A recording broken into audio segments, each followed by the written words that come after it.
Yes, reka mbasuhuze kandi nongere mbahe ikaze kuri YouTube channel yacu Vumbura. Okay, let me say why can't I tie my ties, Mr. Tie.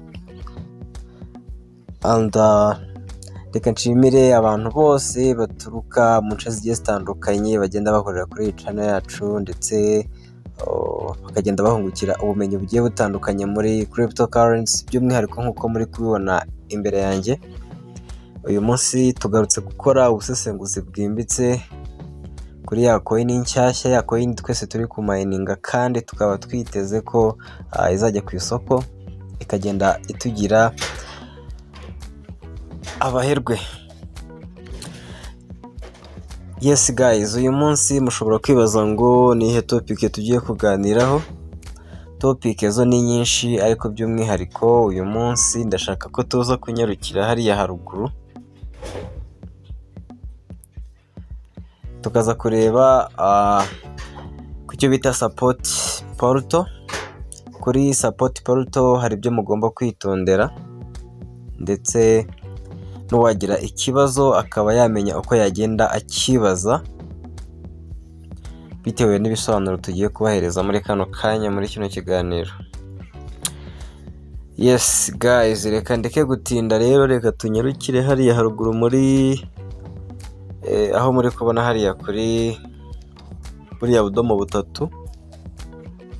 Tujye kureba ibintu biriyo ni ibiki. Alright, iyo ufunguye buriya budomo butatu ugera ahantu cyangwa hamanuka amagambo menshi agiye atandukanye: home, mainnet, pi browser, pi utility, minepi, referral team, roles, chat, node, fuck, white paper, support portal, ari nayo tugiye kuvugaho, ndetse na core team nicyo bita profile.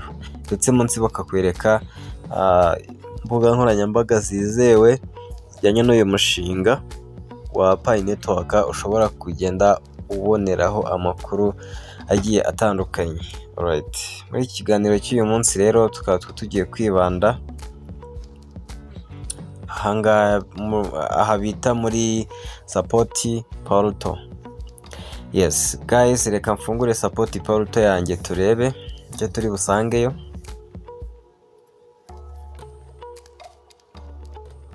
Yes, nyuma yo gufungura support portal, ikintu cya mbere baguha, ikintu cya mbere baguha ahangaha bakwereka uburyo bugiye butandukanye ushobora kugenda ubarizamo ikibazo waba warahuye nacyo muri uyu mushinga wa Pi Network. Twebwe ibyo tugiye kwibandaho mu kiganiro cy'uyu munsi ni iki ngiki cyitwa KYC in email request. Tukaza kwibanda kuri iki bita account setting email request, tukaza nanone kwibanda kuri iki bita verification account email request, ndetse n'iki bita Pi help email. Alright, yes, ntabwo nshaka kuza gutinda cyangwa gusobanura ibintu byinshi. Yes guys, nkuko nari mbibabwiye, ntabwo nshaka ko tuza gutinda. Reka tujye hano kuri ino ngingo ya mbere, tukande kuri KYC in email, turebe ese ni ibiki bagenda bavugamo, tubisesengure kugira ngo hatazagira umuntu ukora error. Hano hambere ni kuri KYC. Yes, baravuga ngo if you want to KYC, please be patient and wait for the most slots to open. For security reasons, please do not send us email with your ID card. Ni ukuvuga ngo barimo baravuga ngo nimba ukeneye gukora KYC utarayikora, urasabwa kwihangana kuko urategereza slot yawe izagireho, cyangwa se bazongera umubare wa slots. ubwo ni nk'umubare w'amanotification y'abantu bemerewe gukora KYC, ngira ngo muri kubyumva. So urasabwa gutegereza, nta mpamvu yo guhita uza hano muri support guhita uvuga ngo ko ntarabona KYC, no, ahubwo ugomba gutegereza bakongera umubare w'amaslot nawe KYC kaza kugeraho ukayikora. Ikindi ku mpamvu z'umutekano w'ibyangombwa byawe, ntago wemerewe kohereza email uyohereza muri support ngo wohereze email irimo nka ID card. ID card ni nka nimero y'irangamuntu cyangwa passport n'izindi kubw'umutekano wawe. Bagakomeza bakavuga ngo there is no manual selection process and there is no waiting list. No kuvuga ngo uburyo bahitamo abantu bakora KYC ntago ari uburyo bahitamo umuntu bakoresheje ubwenge bwabo, reka bareko mbivuga kugira ngo byumvikane. Ikindi kandi nta n'abantu bategereje baba bahari, ahubwo imashini niyo ifite uburyo ihitamo abantu, ni nka tombora. Imashini niyo ihitamo abantu igomba guhereza KYC bitewe n'amaslots ahari. So nawe rero ahangaha bakavuga ngo usabwa gutegereza. This form is integrated for pioneers that got a slot tried through application process and would like to report the problems with the process. If you have other concerns about KYC, you are welcome to use this form. No kuvuga ngo icyo iyi form imaze, nimba warakoze KYC hakavuka ibibazo, nibwo wemerewe kuza hano muri no support ya KYC ukohereza ibyo bagusaba kugira mu rwego rwo gusaba ubufasha. Tugiye kureba nimba uragize ikibazo cya KYC rero ibyo wakohereza ni ibihe, ese bagufasha gute. Ibyo wohereza rero nimba ufite ikibazo cya KYC, kugira ikibazo cya KYC ni cya gihe warakoze KYC hanyuma ukageza hagati bikakunanira,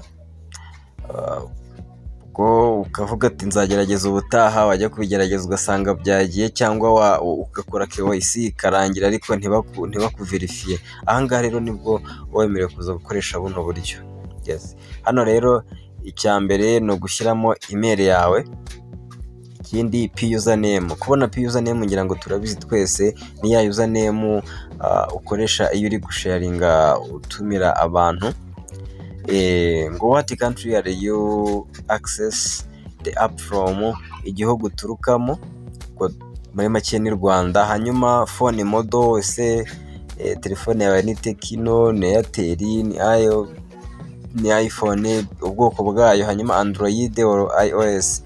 Hano ufite guhitamo utuntu tubiri, iyo kanza ahangaha hazamuka utuntu tubiri, hazamuka kitwa Android cyangwa iOS. Ubwo niwe uhitamo nimba ukoresha version ya Android cyangwa version ya iOS. Hanyuma ukaza kubona nanditse ngo specific software.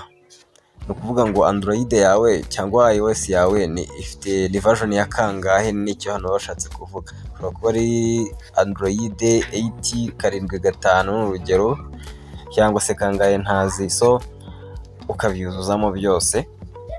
Hanyuma munsi bagakomeza bavuga ngo if you have gotten a slot, what problem are you experiencing with the KYC app. Nukuvuga ngo nimba warabonye KYC, ese muri bino bibazo biri ahangaha berekanye, uvivuramo kamwe bitewe n'ikibazo wahuye nacyo.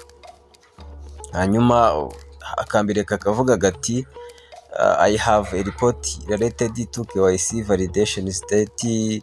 There is a problem with fast screen, consent age, countries. Nimba uri n'ikibazo cyo kuba ufite imyaka mike, cyangwa ikibazo cy'igihugu cyawe, cyangwa ubwoko bw'icyangombwa ukoresha. There is a problem uploading the document, cyangwa uburyo bwo uploadinga ifoto kuriya uri gufata ama screenshot bikanga ugasanga kamera ntabwo isetinze. There is a problem in entering personal details, cyangwa ugasanga wari uri kwinjizamo nk'amazina yawe ariko barakubwira ko bidahura cyangwa se ubwo sinzi ukundi kuntu byagenze kugira ngo byange, hanyuma bakongera bakakubaza bati there is a problem with the live or step or taking selfies. Ese ufite ikibazo mu bijyanye no kuba wafata selfie n'ibindi byinshi. Bagakomeza bakubaza bati there is a problem with loading, processing data. Nyine uhitamo bitewe n'ikibazo wagiye uhura nacyo. Alright, aka ni kamwe mu duce twa mbere muri biriya nagiye mbabwira mbashije kubasobanurira. Hanyuma iyo ibyo byose ubyujuje urangije kuzuza iriya fomu, ubwo nibyo ndi kuvuga. Hano ushobora kuza, hano wari uri guhitamo mu ncamake, ariko ushobora kuza hano ukandikamo muri rusange, ukinigura, ubwo niko abanyarwanda babyita, ukavuga muri rusange ese ni ikihe kibazo wahuye nacyo cyatumye wenda KYC yawe itagenda neza. Hanyuma ahangaha uri kubona ko no kudragingamo file cyangwa screenshot, ugafata nimba warafashe screenshot y'ibintu byose ukuzuzamo hano, ugakanda kuri browser ukuzuzamo ibikenewe. Hanyuma ibi byose byarangira ukohereza usaba support, ugakanda hano kuri send. Hano kuri send nyirango muri kuhabona, kugira ngo utange raporo cyangwa usubmitting. Okay guys, ndabona rero ngiye kubisobanura byose. Ubwo hano nari mbashije gusobanura akajyanye na KYC, ariko bashije gusobanura ibintu byinshi cyane. Ndabona video yaba ndende, reka ibindi tuzabisobanure muri video y'ubutaha. Ngira ngo twabonye ko ari byinshi cyane. Uri kubona hari maze gusobanura akangaka ka mbere, hari aka ka kabiri kitwa verification of account in email.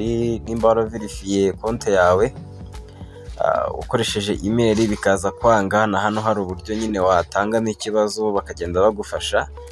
Cyangwa account settings in email, ugasanga nka account yawe isetinze mu buryo udashaka, cyangwa hari uburyo wasetinze, ibyo usetinze ntibyazamo.